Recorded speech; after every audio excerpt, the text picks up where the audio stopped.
உலகத்திலே முஸ்லிம் சமூகம் அழுகிறது, வீழ்கிறது. முஸ்லிம் குழந்தைகள், பச்சிளம் குழந்தைகள் முதற்கொண்டு உயிரோடு மண்ணோடு மண்ணாக புதைக்கப்படுகிறார்கள். உலகம் முழுக்க முஸ்லிம் நாடுகளில் குறிப்பாக முஸ்லிம்கள் தங்களுடைய கண்ணியத்தை, மதிப்பை இழந்து வாழக்கூடிய சூழ்நிலை இருக்கிறது. அல்லாஹ்வுடைய இல்லங்கள் தரைமட்டமாக்கப்படுகிறது. ஒரு பாபர் மஸ்ஜித் துடிக்கிறோம். ஆனால் இன்று உலகத்திலே இஸ்ரேல் என்ற நாடு கஸாவின் மீது போர் புரிகிறது. போர் அல்ல, அது அநீதம். அந்த அநீதத்தின் காரணமாக கஸாவில் அல்லாஹு அக்பர் என்று அழைக்கப்படக்கூடிய ஒரு பள்ளி கிடையாது. இன்று உணர்வுகள் பெறுகிறதா இந்த சமூகம்?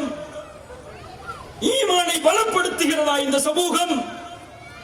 அல்லாஹ்வின் மார்க்கத்தை உறுதிப்படுத்துகிறதா இந்த சமூகம்? ஒரு பள்ளி இல்லை கஸாவில் என்று. பள்ளிவாசல்கள் தரைமட்டமாக்கப்படுகிறது. எத்துணை போராட்டங்களை இந்த நாட்டில் நீங்கள் நடத்தி இருப்பீர்கள். எத்துணை கோடிகளை அந்த ஒரு பள்ளிக்காக நீங்கள் செலவழித்திருப்பீர்கள். அந்த முஸ்லிம்களை எண்ணி வருந்தக்கூடிய முஸ்லிம்கள் நம்மில் உண்டா? அதற்காக கண்ணீர் சிந்தி அல்லாஹ்வை அழைக்கக்கூடிய மக்கள் நம்மில் உண்டா? நம் குழந்தைக்கு ஒரு காய்ச்சல் வந்தால் தாங்க முடியாது. கையில் தந்தை குழந்தையை அடக்கம் செய்கிறார்.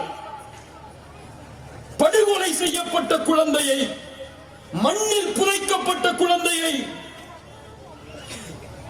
கட்டிடங்கள் இடிந்து உடல்கள் சின்னாபின்னமாகி இருக்கக்கூடிய குழந்தையை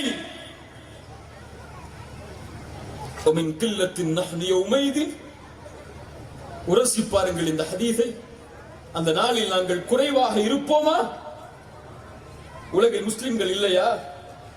முஸ்லிம் நாடுகள் இல்லையா? முஸ்லிம் ஆட்சியாளர்கள் இல்லையா? முஸ்லிம் செல்வந்த நாடுகள் இல்லையா? அல்லாஹ் உங்களுடைய உள்ளத்திலே வகுடை சாட்டுவான். அந்த வகுந்தான் இந்த உணர்வு நீக்கப்படுவதன் காரணம்.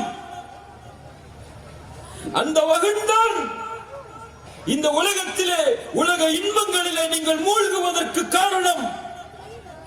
அந்த வகுந்தான் முஸ்லிம் சமூகத்தை பற்றிய எந்த உணர்வும் இல்லாமல் ஒரு சமூகம் வாழ்வதன்